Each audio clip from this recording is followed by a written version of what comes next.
माता पार्वती को जन्म राजा हिमाचल के मैना के द्वारा और नारद जी को आगमन।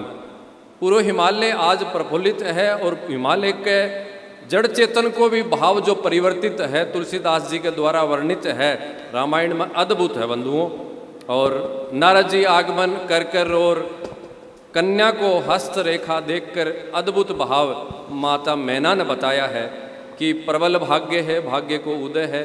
अनेक जो भावनाएं माँ पार्वती के जीवन में उपस्थित है वह सब वर्णित करी है, परंतु विवाह को योग जो बतायो कि अयाल के व्यक्ति के साथ विवाह, अयाल के भाव के साथ, अयाल के देव के साथ विवाह है। पार्वती को वह को बात सुनकर थोड़ा दुखी हुआ माता मैना, जगह को कोई जन्म नहीं है, शमशान में जो रहे अनेक परिस्थिति भगवान शिव की जो ही बाकी वर्णित सुनकर और आपकी पुत्री ने अयाल को वर प्राप्त हुआ वो विषय थोड़ा दुखी मैना होया। और नारद जी भी को उपाय बता रहे हैं कि आप आपकी कन्या ने तपस्या के लिए भेजो और अयाल को वर है तो भगवान शिव ही है, शिव प्राप्त होएगा माता पार्वती ने और वह प्राप्त हुए।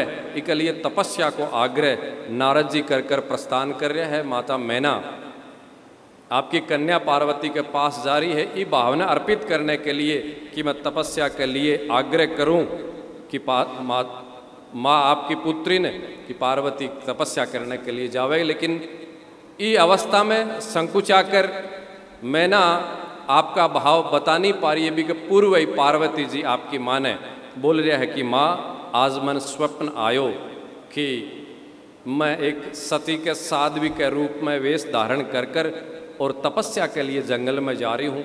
अयाल को मन भाव, अयाल को मन स्वप्न रात्रि में प्रदर्शित हुई दिख्यो।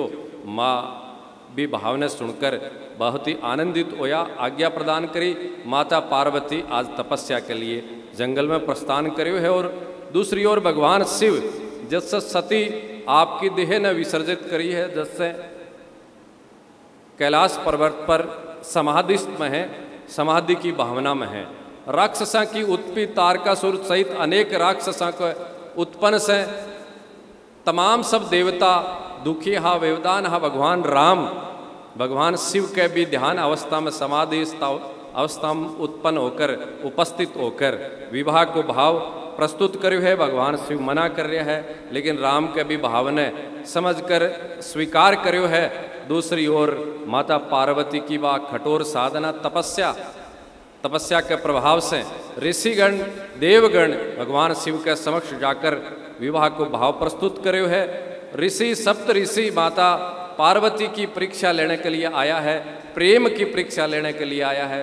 माता पार्वती भी उपस्थित होया है। और बंधुओं अब भगवान शिव को माता पार्वती के साथ विवाह को भाव उपस्थित हुआ है।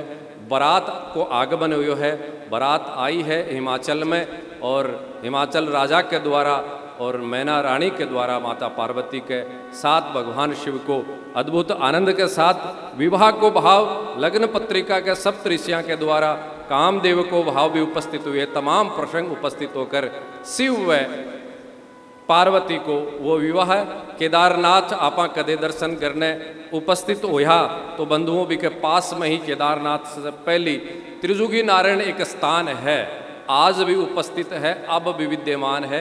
अपना सब संत लोग बतावे है कि माता पार्वती के विवाह में पाणी ग्रहण संस्कार के साथ जो हवन हुयो हो वो हवन आज भी त्रिजुगी नारायण के तीर्थ में प्रज्वलित है।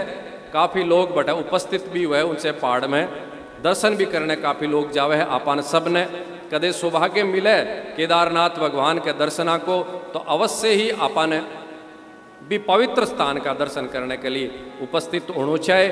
विवाह प्रसंग के आनंद के भाव के साथ कार्तिकेय को जन्म हुआ है और कार्तिकेय के द्वारा तारकासुर सहित अनेक जो राक्षस माँ को वध हुई है।